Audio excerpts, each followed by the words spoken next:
At dinner, my sister stood up and said, "I'm not thankful for freeloaders pretending to be family." Everyone turned to me. I just grinned. And that night, I quietly cut off every bill I'd been covering for her. 1 week later, she was begging for help. You'd think that by 34 I'd be immune to my sister's little power plays. But that Thanksgiving dinner was different. I'd spent the whole morning helping Mom cook like I always do. I even picked up Melanie on the way because her car had been making a weird sound for 2 weeks and she refused to take it in. She said she'd been too busy with work, but I knew she just didn't want to spend the money. When we pulled into the driveway, she was already on her phone complaining about something, probably to that guy she keeps taking back every time he cheats. Inside, everything looked perfect. Mom really outdid herself this year. Candles, gold-trimmed plates, the smell of cinnamon and turkey in the air. You know those magazine-style Thanksgivings people dream about? It was that, at least for the first hour. Dinner started like normal. A few jokes from Dad, some awkward updates from our brother Kyle, Melanie barely looking up from her phone. But then she stood up, real sudden, right as I was reaching for the gravy. She tapped her spoon against her glass. Everyone stopped. It was quiet enough to hear the wind outside. She said she wanted to go around and say what we were thankful for. I don't know why, but my stomach dropped. Something about her smile. She didn't wait for anyone else to speak. Just launched right into it. She said she was thankful for people who actually contribute. People who work hard. People who don't just pretend to be part of the family while living off others. And then came the line that did it. "I'm not thankful for freeloaders pretending to be family." No one breathed. Not even Mom. All eyes turned to me like I was supposed to defend myself against a crime I didn't commit. Or maybe because they knew what she was implying and didn't want to touch it. I just looked back at her and grinned. The kind of grin that tells someone you've already made up your mind. I didn't say a word. Just finished my plate, helped Mom clear the table and drove home in silence. Melanie stayed behind, soaking in the attention. What none of them knew was that while they were still eating dessert, I was on my laptop. I opened my banking app, scrolled through the monthly payments and started canceling them one by one. The rent transferred to Melanie's landlord. Gone. Her phone bill, cut off. Car insurance, cancelled. Streaming services on my account, logged out.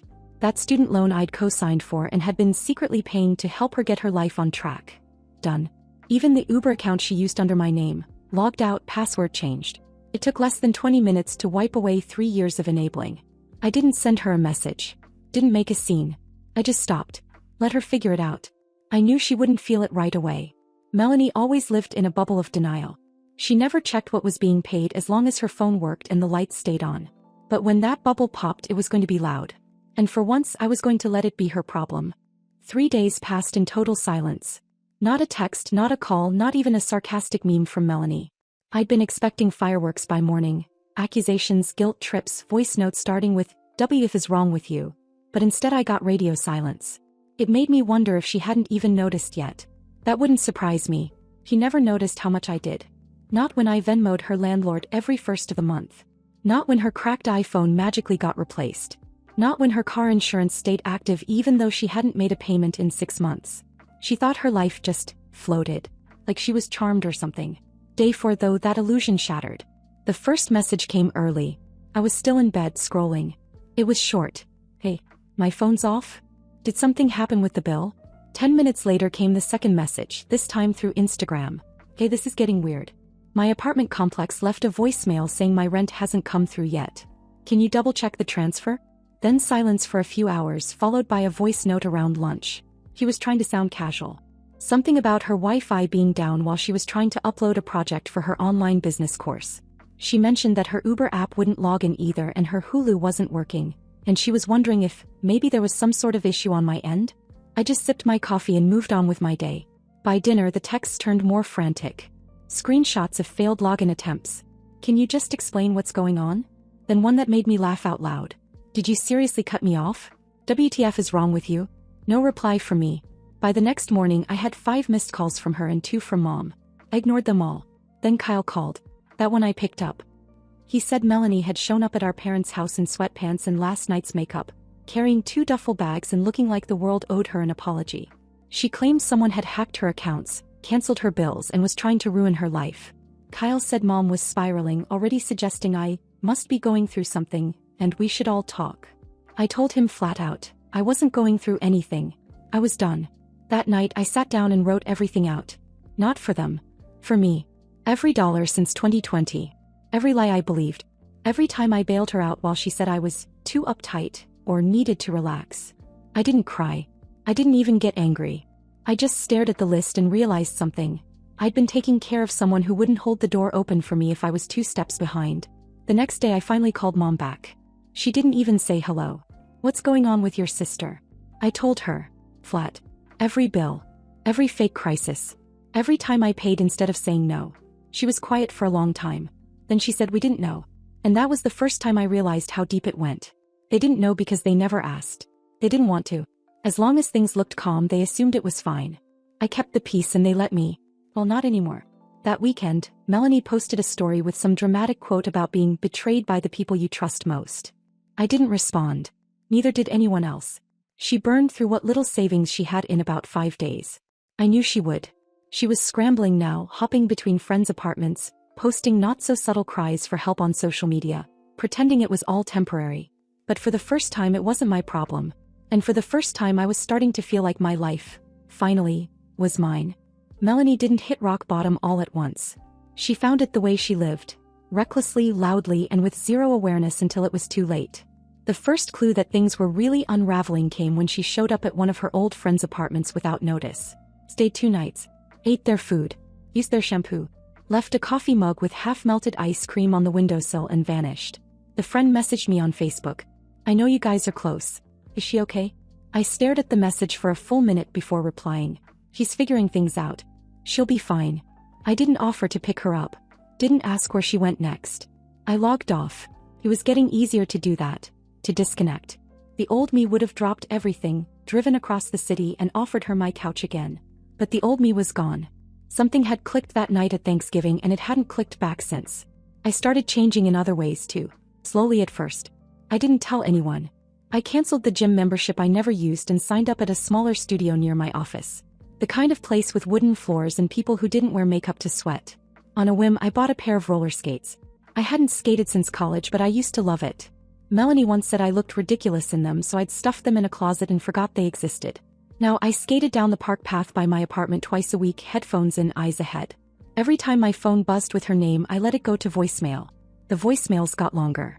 First she was confused, then annoyed, then scared. She said she was crashing with friends but couldn't keep doing that. That her bank account had overdrafted again. That she applied for 3 jobs but hadn't heard back. That she was literally starving. I knew she wasn't starving. She was scared. For the first time she was staring at her own consequences with no one to block them. She said, "I know you're mad but I really need help right now." I didn't delete the voicemail but I didn't call back either. I was busy learning how to help without fixing. That's what my therapist called it when I finally sat down and told her everything. She said I'd built an identity around solving other people's problems. That when I stopped it felt like I wasn't doing enough, even though it was exactly what I needed to do to survive. She said something I haven't forgotten. When you stop catching her she might finally learn how to land. So I stopped catching her.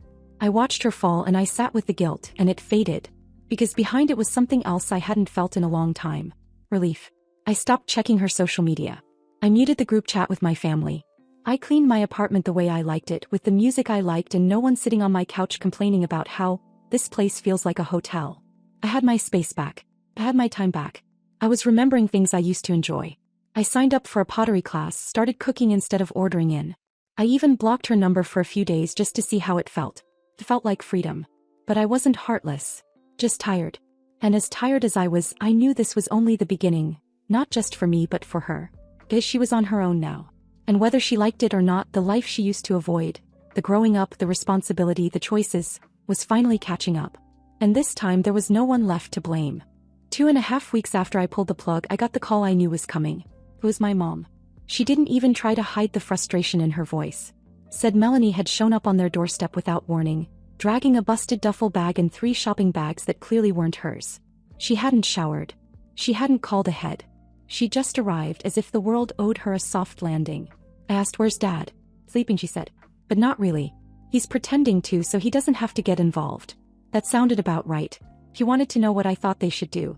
If they should cover Melanie's rent just this month. Maybe help her find a job, or if I had any ideas. I said, "You do what you want. But I'm out. Don't drag me back in."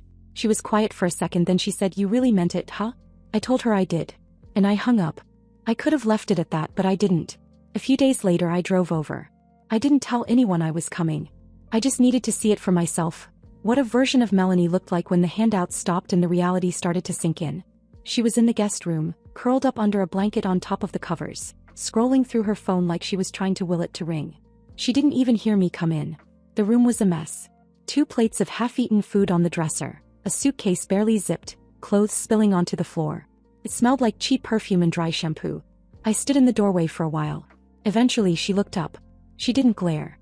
Didn't roll her eyes. Just blinked. You came. I nodded. Yeah. I did.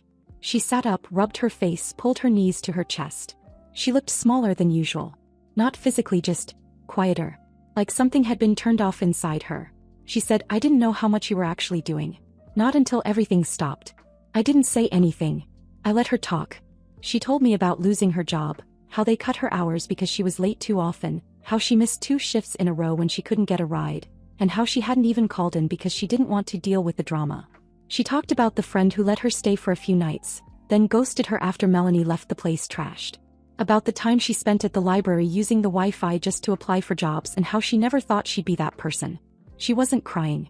She wasn't angry. Just tired. I finally said, I'm not giving you money, Mel. Not now, not later. That part of our relationship is over. She nodded. I told her if she really wanted to fix things, she'd have to do it herself. Budget. Stability. I said I'd listen if she wanted to talk, but I wouldn't pick up the pieces anymore. That I wouldn't call landlords or send emergency transfers or beg people to give her another chance. She said okay. And I believed her. That was the surprising part. There was no fight in her this time. No sass. No deflection. Just quiet, exhausted honesty. I went downstairs and talked to my parents after that. That part went differently. They were on the couch watching the news on mute like they were hoping if they ignored things long enough they'd go away. I asked them what their plan was now that she was here. Mom said they didn't want to make things worse. I said you already did. They both looked at me. I told them the truth, that they'd enabled her by standing back while I handled everything, and that now, the second she had to face her own life, they were thinking about padding it again. I said they didn't get to play the concerned parents now that she had no one else left. Mom looked away. Dad said, what do you want us to do, just kick her out?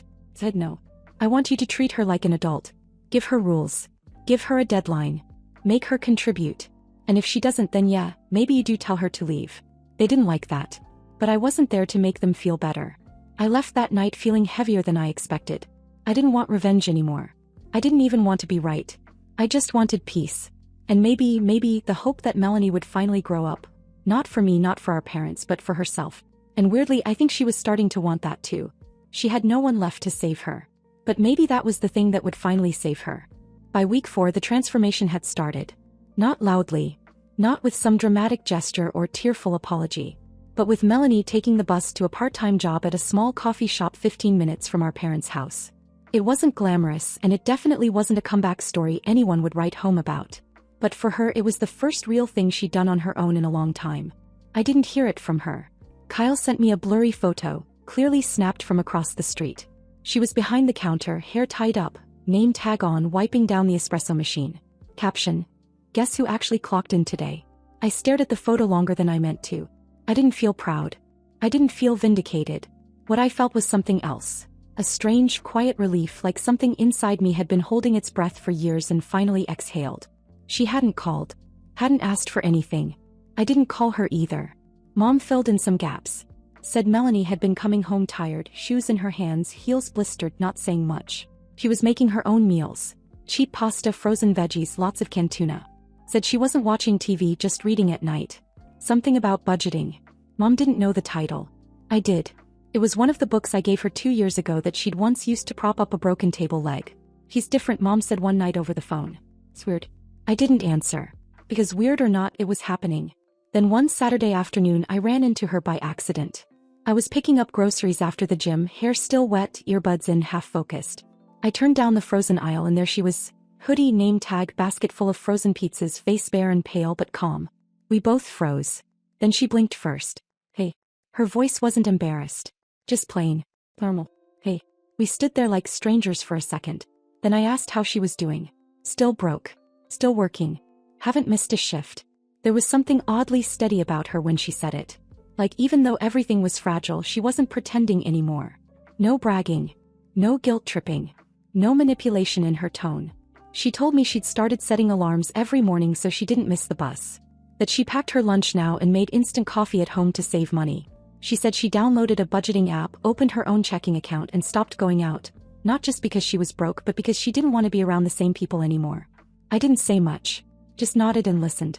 Then she looked at me and said, I really screwed things up, didn't I? I didn't have a clever response. I didn't need one.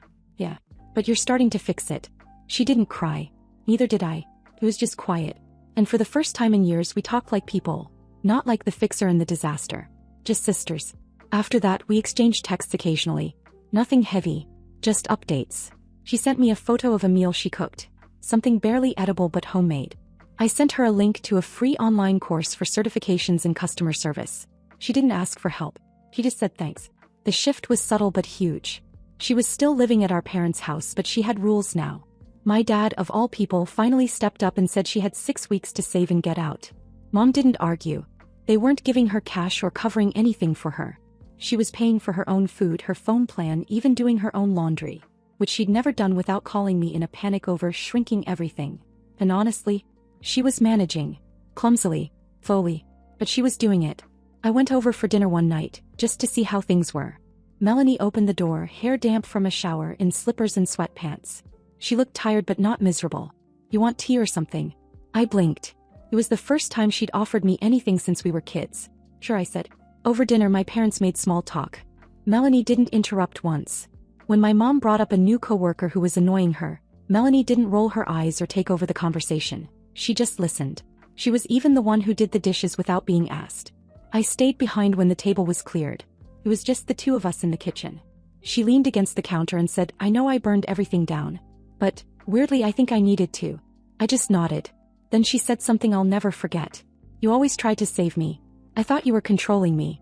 But when you stopped, when you really let go, that's when I realized how lost I was. I swallowed hard. That hit deep. Because it wasn't just about her.